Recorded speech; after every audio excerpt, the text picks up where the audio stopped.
29, 2025. I can't believe it's almost the end of January, Ramzi. It's amazing. And it's very cold since we're both of us in Canada. So definitely it's a very cold January and time flies so fast. And in the world of projects and PMOs, everyone is moving fast to the execution. So it's really timely, this conversation. Thanks, Bruno, for the invite. Right? Oh, that's my pleasure, my friend. It's a pleasure to have you here with me, and it's a pleasure to have this group of friends joining us today. It's amazing. I'm very excited to see some familiar faces here, some new faces as well. That's very cool. That's very cool. So yeah, so I wanted to, to start by thanking everyone for joining us today. Thank you as well, Ramzi, for joining me today in this conversation. Ramzi, you and I always talk about creating these community, right?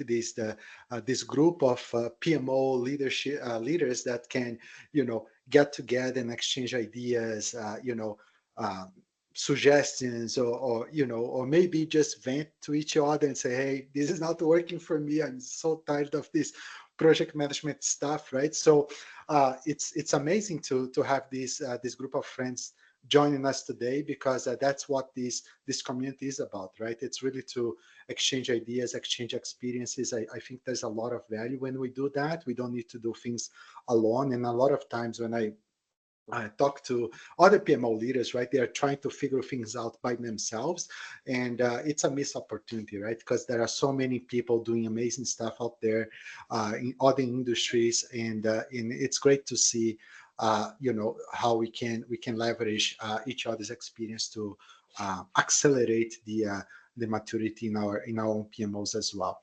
So I know there's a lot of people, a lot of friends that are joining us today from all over the world. So if I can ask you guys, please just type in the chat where you're joining us from. If you're from Brazil, from Canada, I think there's people from Middle East as well, from Europe.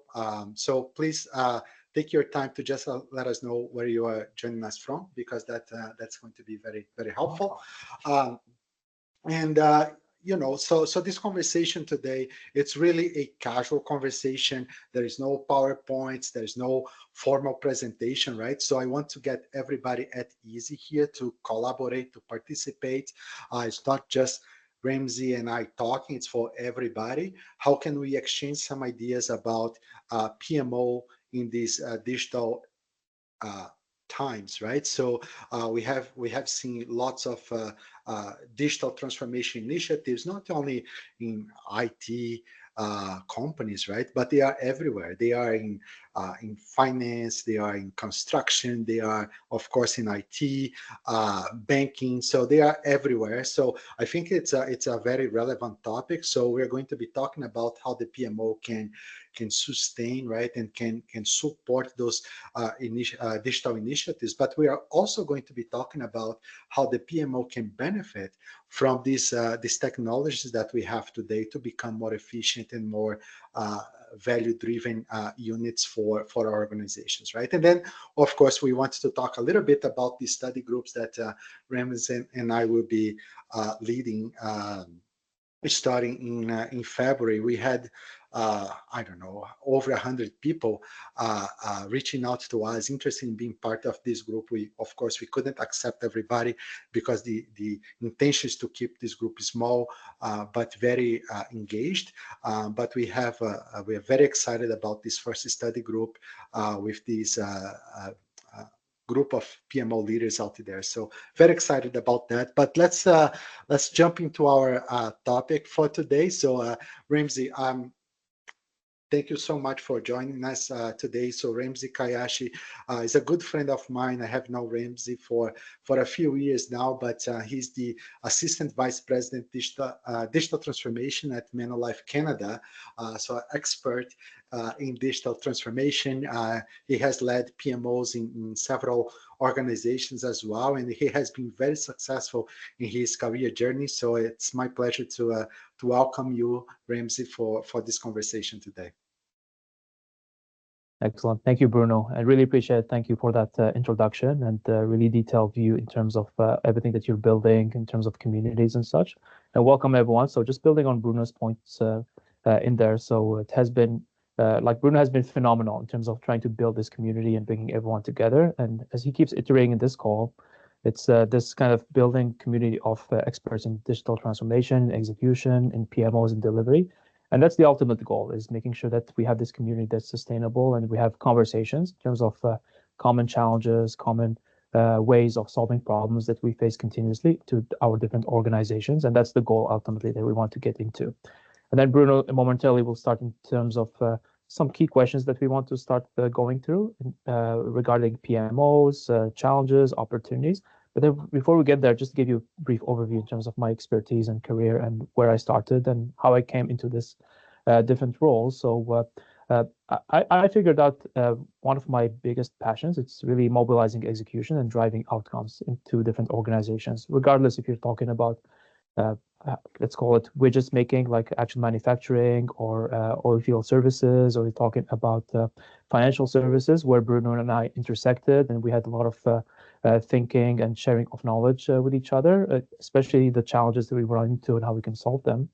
And this is where I found this passion of driving execution. And I'm currently leading Manulife's biggest digital transformation, of which I play different roles. But then, if I want to really simplify it, there's the as several of you in this PMO world, there's the portfolio aspect of it, which is leading the portfolio of many projects, like 500 list of initiatives that need to be on budget, scope, on time. And if there's any slippage in terms of risk and issues, you manage that side of things. So that's one archetype of PMOs that you typically see from your expertise. The second archetype, it's related to anything business casing or making sure that projects gets approved. So there's that type of PMOs that make sure that the project before they get launched, they have a very strong case behind them in terms of the financial benefits, KPIs, outcomes, scope, budget, timeline, of course, and even the delivery approach sometimes to make sure that the delivery is clear, whether we're talking about a waterfall roadmap or agile kind of epics, user stories, delivery way of thinking. That is the second type of PMOs that we experience and we also deal with in our own organization. The third and last type, it's nothing surprising to you, it's pure delivery PMOs. So these are the ones that are typically seen are more visible because these are the ones that have a bunch of project or program managers and they have projects that they are coordinating and driving and they're applying the right methodologies to drive the outcomes. And in my current role, I have some of that aspect as well within my current organization. Some project managers reporting to myself, driving the biggest, most strategic initiatives at Manulife, and even in my previous role in other financial institutions as well. So these are the three typical PMOs, and today's conversation is ultimately about how PMOs are seen as value drivers, not overhead. That's the thing that you will want to avoid, and I'm sure all of you are dealing with it in your own organization, trying to explain the value of project management, the right approach to drive outcomes, how you can move strategy to execution, and then ultimately the value of this standardized way of delivery in terms of PMOs, so that it's seen as not as a hindrance barrier to outcomes, but seen as a value add, being able to drive your outcomes. That's the biggest I found challenge. And it takes a lot of effort. There's no single way solution. We wouldn't be having this conversation today if there was a single solution. Like, okay, let's apply that solution and we're done. So there's different ways, vectors that you can address them to be able to drive the outcome. So that's the way that we have been tackling it, to be seen as a value added organization, that we see the tangible results being moved from ambiguous vision. Like, for example, oh, we want to unify our different web applications, for example. It's like very high level vision and we have some budget behind it and everything. But then this needs to be moved into really concrete, ultimately roadmap to be able to deliver it, and then results ultimately as measured by the outcomes. These are the kind of things that drives and makes sure PMOs are seen as value driver while raising the risks and addressing them continuously. So that's the common thread I found in my experience, and definitely it's super exciting to drive these different outcomes together.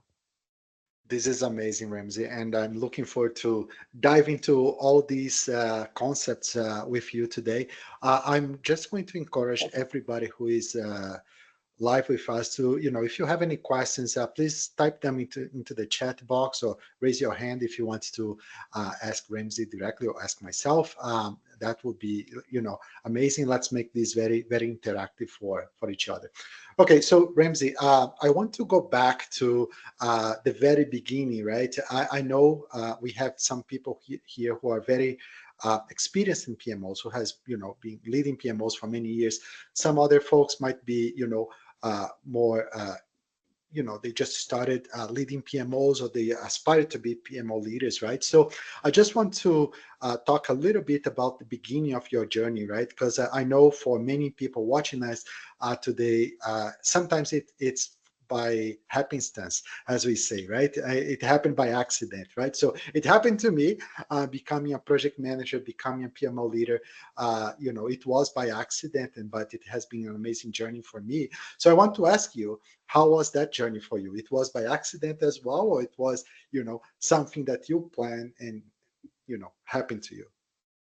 That's such a great question, Bruno, because the way you're describing it is that was it an intended approach that like you Mhm. just from the beginning, early in your career, that's something that you would, as a person, aspire to be as a project manager or PMO leader or program manager or any variation of this execution kind of sphere, product owner, if we go to the agile side of things, like that kind of capabilities, product manager, is it by design, or is it, as you said, like a happenstance, or you landed into PMO kind of roles or project management roles?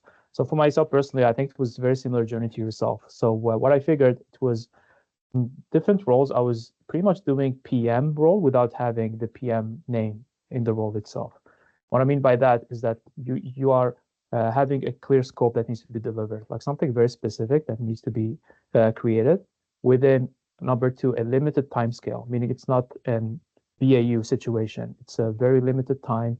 You need to drive these outcomes immediately. So there's some time pressure element to it, and things need to be moving super fast.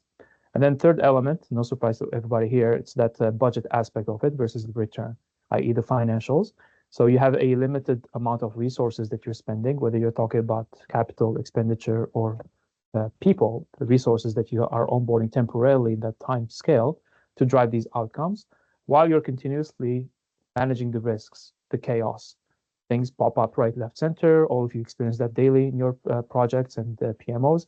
There's a risk that is immediate, just today it happened and has high probability of becoming an issue, or things that are down the line in the future and you can see them coming and you want to prevent them by putting some prevention and or mitigation measures, or you accept them. You say this risk is acceptable, very low. Let's not focus on it because there's so many things to address. Back to how many limited resources and time you have to deliver that scope. So I figured that I was pretty much doing that in my early career when I started my career in the oil industry. So I was literally driving projects on the different website sites, and I was called field engineer. It was just different nomenclature. And then gradually, as I started moving in my career, I started converging toward these roles that have project management aspect to it. So this is where I realized in my work with the Airbus when I was in the aerospace industry, what if I simply join project management and that, because I'm doing that kind of work and that's the work I enjoyed the most. It involved working with people, managing stakeholders. It involved these quick sprints of delivery, and it was never boring. There's always something new because nature of project, because of that time element I spoke to, you're always doing something. You finish it, you deliver it, you feel that sense of accomplishments. You move to the next thing. So that's what I loved about it. It's that it has that a limited time kind of window where you can drive impact and then you have to move to the next thing. Some people don't like that. So this is also that personality aspect of it. So you would need to judge yourself if that is something that attracts you in terms of experience. If it's something that you find fun in terms of changing roles and wearing multiple hats and you coordinating with people and bring them all together, or there, and that's okay. Like there's some, like sometimes as personality, you don't want that quick sprints and quick focus of delivery.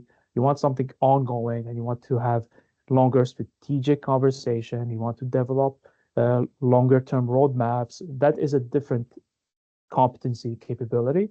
And we need both of those skill sets. So you need that thoughtful, long-term thinking, the strategic, but then you need this PM delivery execution that is in quick sprints and focused intensity, high intensity. You get it done, you get it delivered, then you move to the next best thing. And it can be even organizations as well. Which brings me to the final point, like what the reason I enjoyed this and I found it common across organizations. I love the fact that project management and PMOs, to a certain extent, it's industry agnostic. What I mean by that is it does not depend on which organization or type of work you do. It's generally similar. You can be today doing something in automotive industry, tomorrow you can be in aerospace industry, the day after you can be in financial services industry.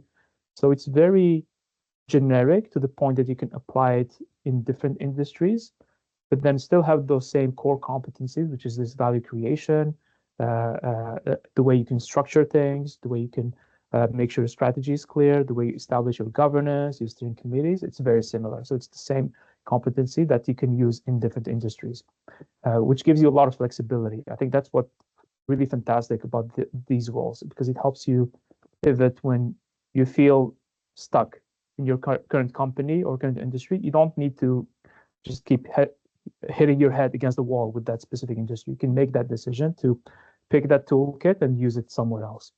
And especially if you consider that now project management, PMOs has, roughly speaking, and Bruno, you can opine on that one, and everyone on the call, you have those two branches, which is the, let's call it the waterfall branch, which is the more kind of PMP oriented. It's like sequential to some extent and such. And then you have the agile, more software oriented approach, which is continuous delivery, more flexible approach. But then there's a lot of overlap between the two. So it's these two kind of approaches, they're quite similar across industries. That's what I found. So I think just to kind of complete that thought, I found it, again, to recap, industry agnostic, super exciting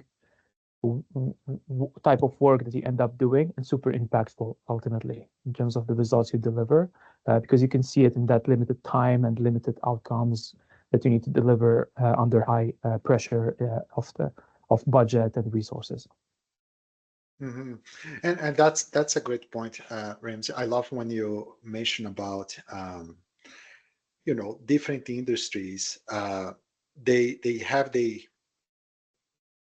let's say their own constraints and their own limitations, right? But you need to tailor your PMO to what delivers value to that organization, right? So you may have a framework or a playbook, as you said, that worked well in one organization, and then you go to another organization, and you cannot just bring, it's not a lift and shift, right? So you have to really adapt and tailor to what's going to be delivering value to that new organization, right? So that brings me to my next question for you, right? You have been leading PMOs for different organizations as well, right? So what have been the typical challenges that you have faced when you start in those organizations, right? And I know for some of us, it might be people don't believe in the PMO, right? They feel that the PMO is there just to make everything more bureaucratic. There will be more paperwork.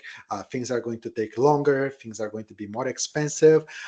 So there is a change management element that you have to manage to really prove the value of the PMO, right? And some other organizations, they don't even know what the PMO is about, so they don't even know what to expect, right? So I don't know if that has been your experience, but I'd love to know, from your experience, right? What have been the biggest challenge that you have faced, and how did you overcome them? Absolutely. I think you hinted at it, Bruno. That's a great question in terms of challenges we face. And before I answer that one, it's typically like I found from my 15 years in different organizations from execution point of view, there are three elements of buckets and where organizations typically fall, and each one of them, they weigh a little bit heavy on one of these different areas. So I found some organizations that are very heavy on, and they're interrelated, like these three elements, because it's almost like a how do you call it, like a flywheel effect, like they build on each other. So that first element, I would call it more strategy planning aspect. So I found some organizations, they're super heavy in terms of planning a lot, spending a lot of times to put together their business cases, making a lot of nice looking PowerPoint slides and really, getting tons of consultants sometimes so that they can help them crystallize that vision. And you go deep into that rabbit hole of over analyzing things. So that's one archetype I found. Second one is I found some organizations, they might jump directly into the execution mode. So a lot of organizations they might have that good execution muscle. They're very quick at moving strategy to execution. They're very quick at being able to drive the outcomes and pivoting and test and learning and all that good stuff. So some organizations, they over index on that side of things, which can put you also at a risk because you might not be super thoughtful into your planning because you might jump to conclusions and then you start spinning too much because you execute and then it's not the right plan to begin with, and then you start iterating the plan, and then you move to execution again, and then the plan was also wrong. So there's some spin on that one. The last part of this kind of triangle or kind of three way I'm looking at it, there are some organizations that they focus a lot on the reporting aspect, i.e. reporting what already happened or will happen. So they go really deep in terms of KPIs, metrics. They go deep into their kind of reporting to the executives, your steering committees. There's a bunch of decks going around telling how things are going, statuses, and going deep in that. That's also not good if you go deep in that, not being balanced with all the other elements. So you start over telling stories and just trying to craft truth to different audiences at different levels, because you have the C level, the middle management, and then the front line. It creates a lot of work, and then you start over indexing on your Power BIs, on dashboards, investing a lot in that element. So that's the third kind of aspect of it. So I think what I'm trying so to answer your question, therefore, there, Bruno, I found organizations, they hit this function if they over focus on one of these three, but not holistically on all of three in balanced way together. The best organizations are the ones that balance getting right the planning, the strategy first. Then second, moving that strategy to delivery execution streams logically. And then third, having clear metrics that measure those outcomes to that strategy. So it's closed loop. It's not kind of disjointed, disconnected. So that's where I found organizations, they have to be careful where they fall within these three elements and make sure that it's balanced. And then PMOs themselves, they're this glue in between. So they make sure that strategy, execution, governance, with the reporting side of things, it's all well connected and it's not coming across as heavy on any one of them. If you come heavy on any one of these elements as a PMO, you would see it as non-value add. If you're a PMO that's only strategy, it's like, oh, this team, they're only giving us work. They're only giving us plans. They're not doing the work. Then if you only do the work without the planning, also it's not relevant because you're not connected to the business strategy. And then third one, if you're too much reporting, they're going to hate you equally. I'm sure all of you can relate to that as a PMO. It's like, oh, these guys, PMOs, they only produce this, what was it, the red light, traffic light, color coding, red, green, yellow, and reports and steer codes and this. So that's what I would be careful of. It's like, don't falling into the trap of any one of these three. Ramzi, I really love what everything you said, right? This eagerness to jump into action, right? I think that's something that kills many PMOs nowadays, right? Because we think that we know what our organization needs, right? And we are going to build the PowerPoints and the reports to kind of to try to meet those needs, but we never really took the time to understand the organizations, right? To understand the PMO customers, right? And what they need and what they value as well, right? And that's what I found so beneficial. I was watching another webinar yesterday from PMI talking about the new PMO Prezi guide that PMI is launching next week, right? And you see that they have a flywheel where the PMO customer is right in the middle, right? So it starts by really identifying those PMO customers, listen to them, identify what they value and provide them what they are looking for, right? And I also like when you said that sometimes you over-engineer things, right?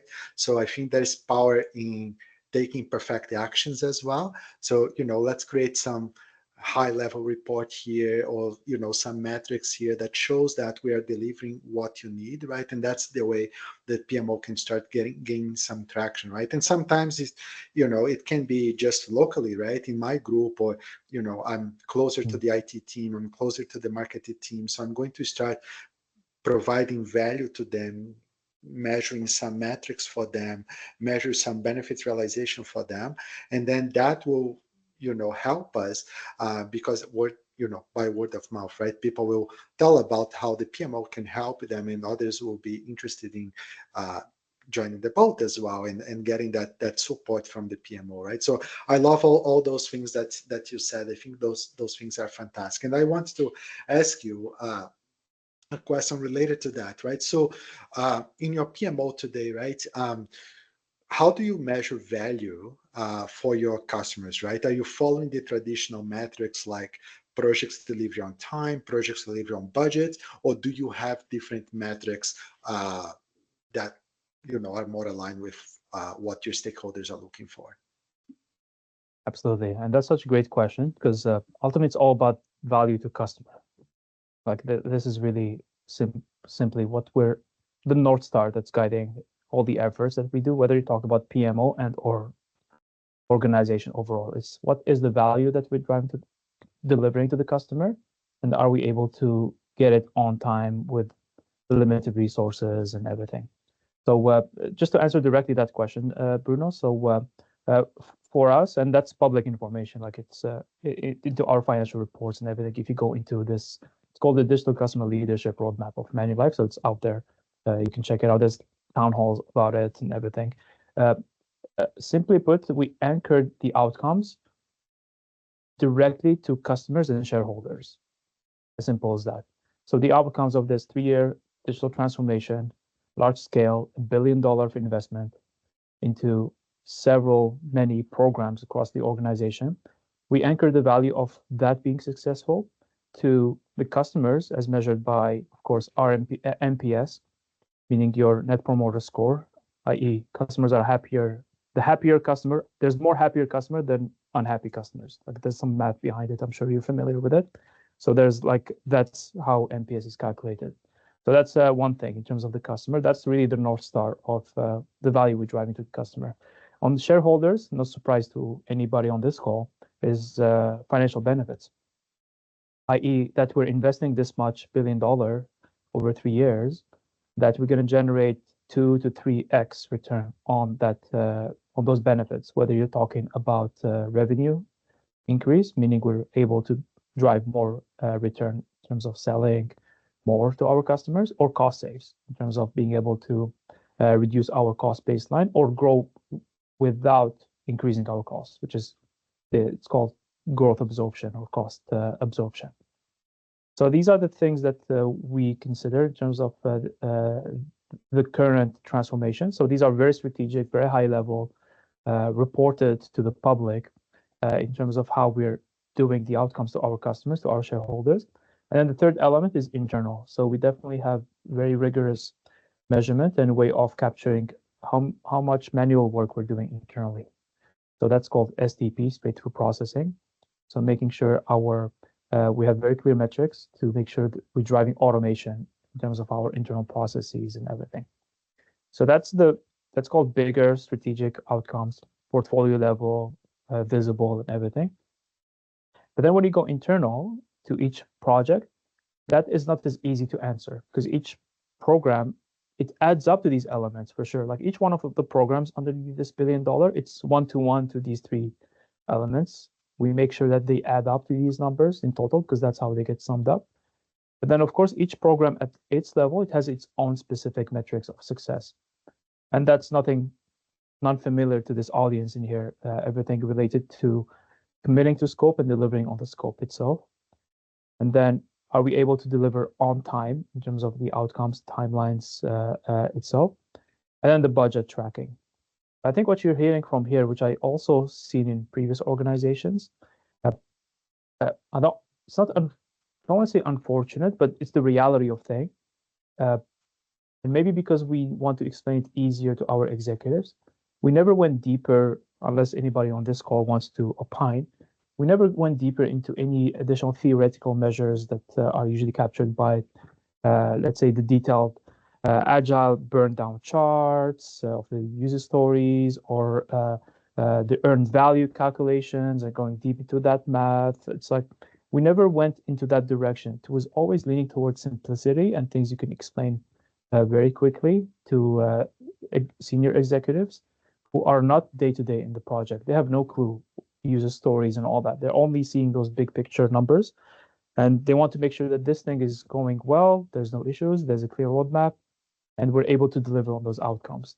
They truly don't care, like as simple as that, about these detailed metrics, because they trust the team that they will do that work internally. It doesn't need to be visible at their level. So that's something to be considered in terms of the metrics, which this is where I'll go as a final point on this one, which means as a project program manager, make sure you yourself, you're driving your projects, you have those metrics and you're driving towards them, like the ones that are driving your specific program success.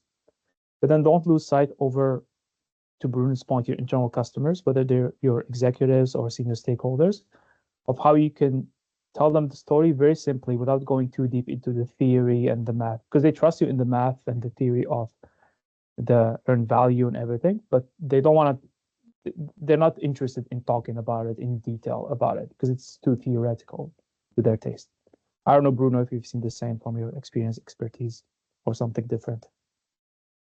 Yeah, no, this is fantastic, Ramsey. I was just going through the chat here, and Debnat is asking a question about if there is any difference for companies that are more product oriented, right? So instead of you meeting the needs of your internal clients, you have external clients who are developing products and releasing those products to your external clients, right? And that made me remember an experience that I had many years ago when I was managing projects, right? So I was managing projects, and I was basically tracking your traditional metrics, right? So at that time, I was managing a number of software development initiatives, more so to develop games for mobile phones. And what happened was, we were delivering projects on time, on budget, the scope, everything was really perfect, right? Not many defects. So everything was by the book. But then when we were testing those games with the end users, they were saying, yeah, this game looks good, but it's kind of boring. So what was the outcome of that conversation, right? Yeah, we did everything perfectly, but the end user didn't see value in that game, right? It was not fun from them. So really what the organization was trying to achieve was, we want more people downloading our games, because if they do that, they were going to be more interested in buying the new phones that we are launching in the market, right? So, and if we're not selling phones, that's going to impact our revenue, our profit, and it's going to impact our shareholders as well, right? So I think at the end of the day, that was an experience that made me think about, I have to understand what my end client values, right? And those are the metrics that really matters at the end. I'm not saying that delivering projects on time or on budget are not important. They might be, but really might not be what your end customers are looking for, right? So those are not metrics that they care about. So I should be spending more time in what is as you said, the NPS, right? Or the customer satisfaction level, right? I'm meeting the needs they have. I'm expanding my customer base as well. I'm increasing my revenue, right? Because now I have more clients. So those could be more metrics that the PMO can help the organization to enable, right? So I typically say that the PMO should not try to meet its own needs, right? But we should be enabling the business to meet their needs, right? Or their goals. If we are enabling them, I think we are doing our job. And that's such a great insight there, Bruno, like just to build on that, because you're saying that sometimes, especially when you start maybe a bit more junior in your career, you think about Mm-hmm. the immediate, let's call it myopic, just right here, project outcome, like very local, the outcomes themselves. What you're saying is as you start being more strategic and your scope of initiatives grows, you need to start thinking as PMO leader over this second layer, impact, third degree towards the end customer ultimately. Because you have the internal customer, then you have the end customer. So you need to think about the whole chain from you at the center, and you have this project, internal customer, then external customers. And then each layer needs to have its own kind of guiding measure to judge whether you're moving the outcome, the needles, in the right direction for what they value the most. Otherwise, you can risk you becoming as a PMO obsolete because you're not seen as value add for their specific outcomes. So that's a great point that you raised there. Exactly, exactly. No, that's awesome. Okay, so let me jump into my next question here, Ramzi. So, a lot of organizations today, right, and as I said at the beginning, regardless of the industry, right, are going through some sort of digital transformation, right? So, based on your experience, how the PMO, how the project management team, sometimes they don't have a PMO yet, but they have project managers, right, can support that digital transformation for those organizations? Great question. It might sound counterintuitive and just calling it direct. I found from experience the best way that you can be a PMO and drive outcomes of digital transformation is not call yourself a PMO when you start working with the teams. Uh, reason being, I think the word PMO comes with a lot of luggage, and anytime the word PMO is mentioned, typically it's associated with overhead, waterfall, not focused on value. It's very myopic, as we described, like focused on this project itself, not the bigger picture, not strategic. Uh, uh, that's what immediately comes in people's mind. So one tip I found, it's at least early days, don't call it PMO. Just get into digital delivery execution, digital transformation execution, digital transformation acceleration. Like there's so many names you can go around it, like because you don't want nomenclature or the word get in the way of the outcomes. Like it's not worth it, like in terms of you following by the book. So you want to be a bit more creative. And that brings back the same point that Bruno has raised is moving immediately to value and the problem that you try to solve for the organization. So in the context of digital transformation, you move super quick to say, okay, what is this three things always, like you ask whenever a transformation is launched. Ask question number one, what's the strategy here, i.e. what's the vision, the outcomes, the results, maybe high-level roadmap and things that needs to be done. So that's question number one you'd be asking. Question number two, ask about structures, like who's doing what, how are we organized, where's the overlap, how can we manage dependencies, which teams are involved. So that's the structural element that you need to address in terms of transformation. Third and last is the systems element. What I mean by that is all the different checkpoints, steercos, governance systems. I would say even reporting and metrics, KPIs, and all that, it falls under that systems buckets. These are the three things you would be asking from the get-go right away, and then see how you can position yourself as PMO, quote unquote, informally, to drive these outcomes and keep drilling down that you're here to help them solve these problems and drive the outcomes. You're not here to just report the story and putting colors on dashboard and everything. You're here to help them solve problems. And the quicker you're able to do that, the more you get trusted and the more people give you more responsibilities and they start giving you even more things to add to your bucket of things to do. It's like, oh, you drove this thing, you helped us get the outcomes and kept things organized in spite of all the unknowns and chaos and things moving around. Let's add more responsibility from execution point of view. And then within these, that's when you can start gradually formalizing it into PMO. You start saying, now let me anchor some standards of how we deliver. Let me start defining some playbooks. Let me develop some standardized training curriculums for any new incoming PMs using all these lessons. So you start putting it all together, and then by default, as you can see, it becomes a PMO, and you can call it PMO at that stage. It doesn't matter, but you have had proven the value by doing all this. So it doesn't get forced. It's like, oh, I'm going to push a PMO. and then I'm going to put all these structures. Nobody likes that, especially in context of digital. And it is a fair thing, because whenever you talk about digital, it means you don't know the answer directly. You need to test and learn. That's the whole nature of digital and transformation to begin with. You're testing, you're learning, and the test didn't work, you need to tweak it. But then some tests work, you need to improve it. So it puts you in that position. It helps you be seen as a partner rather than someone who's coming across as just governing people around.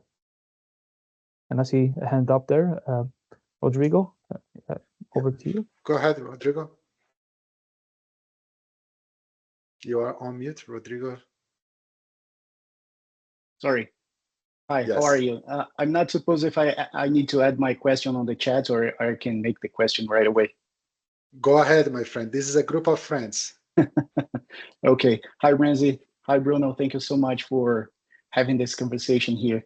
My question is related to digital transformation, Ramzi. I could see on your LinkedIn profile, you started on the oil and gas industry, right? And then you moved to some other specific industries before working with digital transformation, right?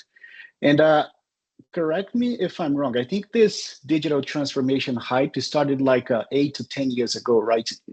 Organizations in general started to put together their digital transformation, PMO, etc., trying to motivate and encourage people to work with innovation in their organizations, etc. My question is, do you think there is a right time to put together this PMO for digital transformation purposes in the organization? Let's say, for example, that the company wants to launch right away a digital transformation plan. Do you think once they make this decision, the right decision that comes with this is to put together this PMO right after that? Or do you think it's a better idea to wait for the company to get more mature in terms of initiatives, innovations, etc., for this kind of PMO? I'm not sure if it's clear, my question. Yeah, absolutely. No, that's a great question, Rodrigo, because if I interpret correctly, you're speaking about when's the right time frame to introduce digital transformation PMOs, considering the journey of each company is different on that Exactly. one. So absolutely. And so just to answer it directly, in my opinion, it has to do with the scope of what you're trying to deliver, i.e., if it's, theory, right? Like digital transformation has, roughly speaking, two elements. There's the paperless aspect or internal digitization, like you're making your internal processes more efficient, you're making them digital, automated, and now we're throwing a bunch of Gen AI on top of them. Like that's the internal aspect of transformation. And there's the external one that the customers see, i.e., you used to do banking in the branch, and now you can do it on your mobile app. And you can do everything there. You can open an account, you can add credit, you can do payments. You don't need to visit the branch or talk to anybody on the phone. So that's another, like roughly, I'm oversimplifying, but that's two elements of any digital transformation. Which brings me to that PMO question. I would ask how big and where are we with these two elements in that given organization? Like if it's a simple one-off app or kind of project within the organization, there's definitely no need for going full scale immediately into that bigger PMO and start standardizing methodologies and everything, because it's such a limited scope and it's such a limited kind of outcome they're trying to deliver. You wouldn't want to outgrow the organization, so it would be probably on a leaner aspect, probably barely even a PM kind of in the vicinity to drive that thing. So it would be very small. I found from experience when things start getting bigger and start getting complex and you start having dependencies, and especially if your organization is this enterprise-wide, you have tens, hundreds of thousands of employees globally, and your product is cutting across multiple lines of business, and then there's multiple projects adding up to each other and they're all overstepping each other. This is definitely, you need that kind of, to some extent, like a traffic cop to be able to make sure that everything is approved properly, making sure everything is delivered, making sure the value is clear in terms of realization. So that's where I would think you would lean towards having that PMO. And that was the case in our organization as well. So we knew from the beginning that this transformation is going to be big, it's going to be complex, it's super urgent. Like there's a lot of time pressure to drive outcomes and report them quarterly to our shareholders and everything. All that led to, from the get-go, we said we need to have an organization that clarifies the value and make sure everything is transparently reported and we're able to drive the outcomes and escalate and everything. So we made that conscious decision from the get-go because of that complexity and the challenges that we anticipated. So we know it's big, we know it's complex, we know it's important. So we made a decision that we're going to need that organization that helps drive it. Otherwise, it would be free for all to be chaotic, and we would have zero clarity where things are standing. I hope that answered your question. Absolutely. That totally makes sense. Thank you. Yeah, no, I really love the conversation. Thanks, Rodrigo, for the question as well, right? I love the answer, Ramzi. I think the exact same way, right? I typically use an analogy to explain that to other people that I interact with, right? So if I have a little store, a small store, and I don't have many clients yet, right? So I have one client, let's say every hour. So I can spend time with that client. I can explain to them the different products I have and how those products will perhaps meet their needs, right?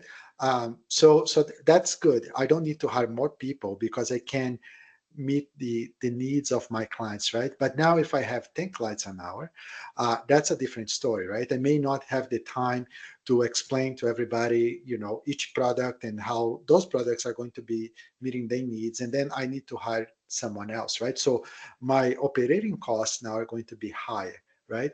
But as long as the value that I'm delivering to my clients is higher than the operating cost that I have, and the way I'm going to measure that is that, yeah, my revenue is increasing because now I have more clients and they are satisfied. So therefore, I'm going to have even more clients. That's the moment where I can see that I need to hire more people, and I'm going to be very specific on how they're going to be supporting my clients, right? So it's not going to be from day one. So that's the exact same thing I see in many organizations today, right? We are bringing these PMOs, and these PMOs, for the most part, they are going to be cost centers, right? So it's added cost to your organization, right? So if they are only there for compliance, for reporting on metrics that really nobody cares, I really don't see much value in those PMOs. I think there's value in the project managers. We need the project managers to drive those initiatives, but perhaps we don't need a PMO yet.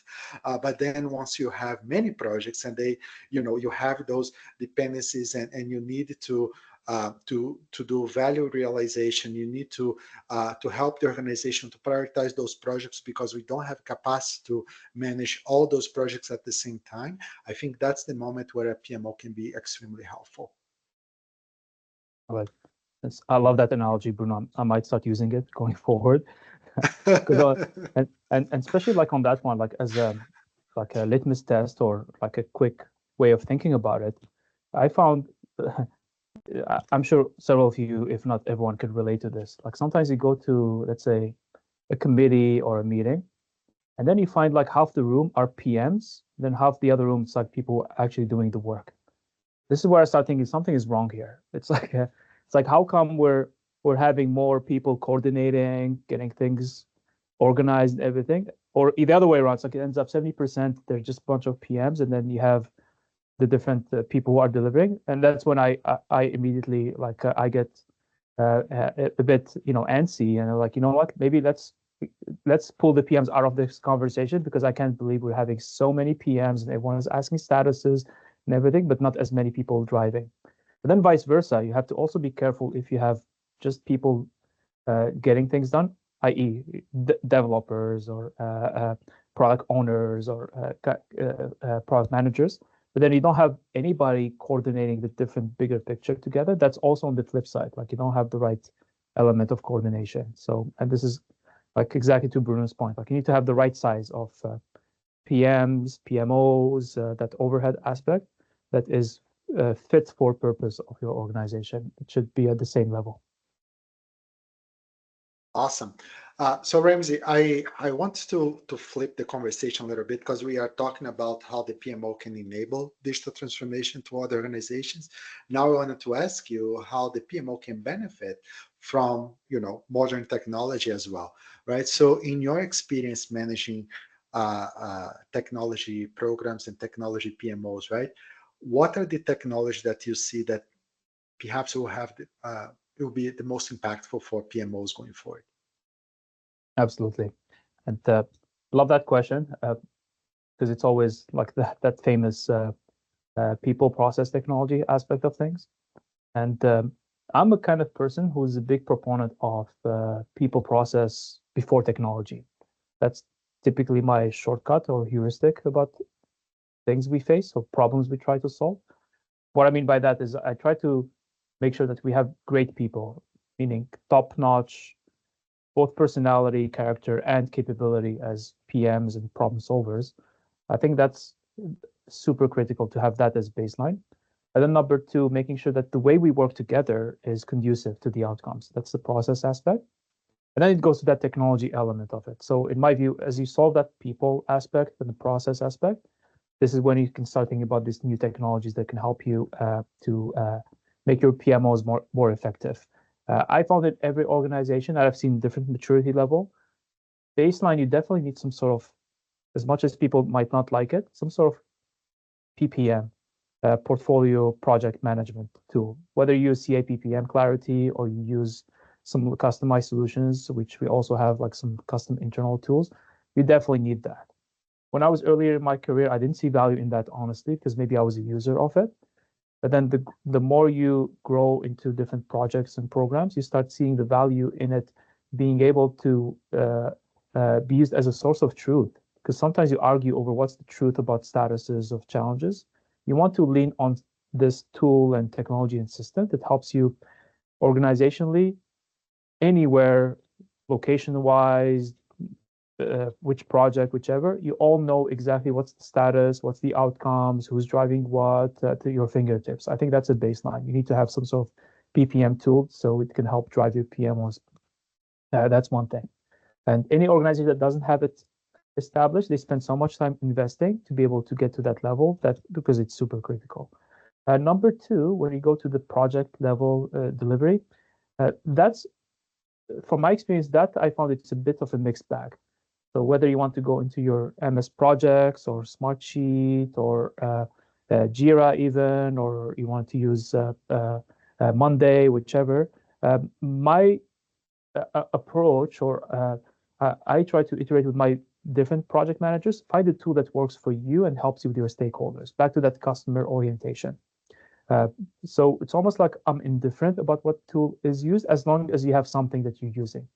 I mean, heck, even if you're using Excel as a Gantt chart and tracker of your risk and issues, as long as your stakeholder are able to understand what's in it and they're able to input things and use it, that usability is the most important thing. Just make sure that there's no barrier to entry. Like, don't make a tool that somehow people have to learn how to use, like a learning curve. Like, because not everyone is a PM, not like this audience here. People come from different walks of life. They look at these tools, they don't understand it. It's like, oh, you tell me MS Project, and it's online, it's connected to many sub projects, and I don't get it. I'm not gonna use it. Can you give me a Gantt chart? It's like you want to avoid that. Like, you want to help find the common denominator, the tool that you can use with everybody. And third and last, no surprise, we're testing and we're evaluating everything related to AI, Gen AI, over how we can help our life easier. Several of you are already using these things like Copilot, ChatGPT. I think there's definitely a lot of room to leverage it even further these days in terms of helping you the whole phase of project, whether you talk about scoping early days, execution, framing the risk and the issues, capturing the minutes even from your meetings and being able to send it to the senior stakeholders and then synthesize at the right level. So it's very clear at C-level. Governance in terms of simply proposing what could be the right structure and the metrics and everything. So there's definitely a lot of things that we're testing from technology point of view on the Gen AI side of things to be able to drive that. So that's my summary in terms of PPM side of things, execution, Gen AI elements. Excellent. We have two questions, Ramzi. First one is from Athanasius. So Athanasius, do you want to ask a question? Thank you for today's session and the information shared.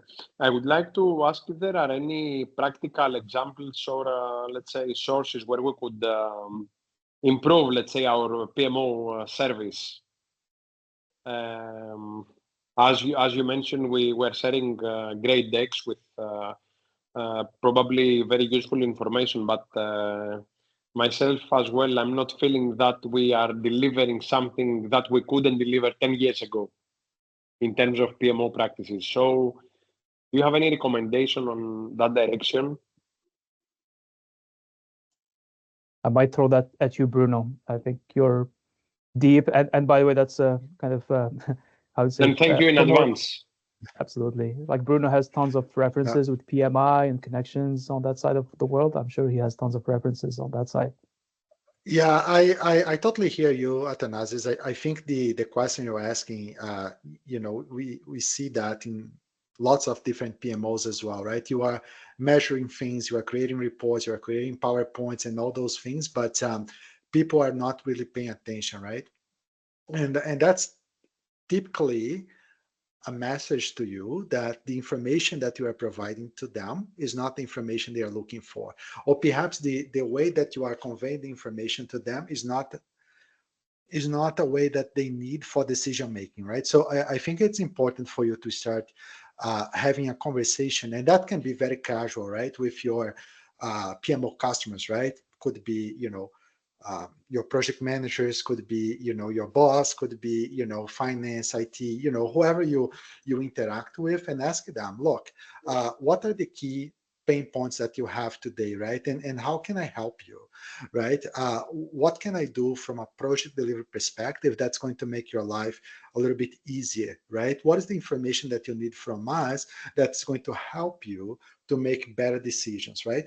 And I think if you start having those questions and asking those questions and listen to those answers, that will give you some indication whether or not the metrics, the reports, the information you're providing to them is really adding value to them, right? If you are not hearing feedback, then I guess you have your answer already. It's not really what they're looking for. So just go around, ask those questions, listen to them, and see how we can perhaps shift the way your governance, your processes, your reports are established today to deliver the information they are looking for. That would be my suggestion. I don't know, Ramzi, if you want to add anything else. Absolutely. I love it. I think the underlying overlaying theme is incorporating customer feedback, including your stakeholders' feedback, because they are your customer. That's the biggest thing. And it seems the theme of this conversation today. It's making sure that you test and learn. And more practically, like my approach is with the C-level executives in our organization, I put 3 best options that I think are relevant for the thing that we want to present. Option 1, 2, 3. And I go to the extremes, like in terms of what I would want to present. And then I quickly share it with them and say, is that up to your expectations? Is there anything missing? For sure, you will get feedback because the C-level, they're super vocal and they always have strong opinions. They're super smart for a reason. They end up there, right? So they're going to get a lot of feedback and use that feedback. I love that one of the Scale Agile trainer used to say, feedback is a gift, which is true. Use it. It's like, thank you, great feedback. Let me take it away. I'm going to merge, integrate, because probably it's not going to be either one of these option 1, 2, 3. It's going to be a hybrid of some elements. And then you come up back with the feedback and you're going to give them that dashboard, whatever they're looking for. And then be super transparent over the efforts, because present it back and say, great, we're going to add all these metrics, but it's going to take a lot of effort and this time, and we're going to need resources to be able to deploy it. I.e., be realistic when you present something to them. Like, don't promise things that you can't deliver ultimately, because they're so removed from the reality. Sometimes you have to bring that reality check at that level to make it clear over what's the delta in terms of time, budget, effort to deliver what they're aspiring to, and tell them you're not going to get it tomorrow. You're going to get it over several quarters, for example, that we're going to deploy. Yeah. So Ramzi, we have time for one more question from John. John, go ahead, ask your question.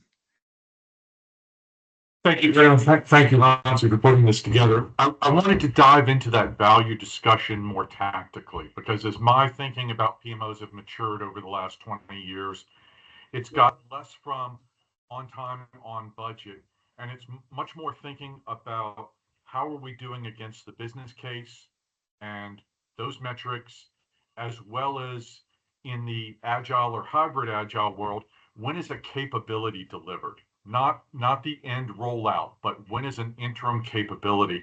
And I'm curious if your client, or sorry, not your client, but your customer and your leadership is thinking along the same way, or are they still looking at I want to know time, schedule, budget, all of the tactical that we all grew up in Yeah. PMI?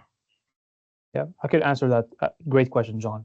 So the way we're thinking about it is quite simple for a reason, because then you can communicate it. When it's something simple, you can communicate it broadly.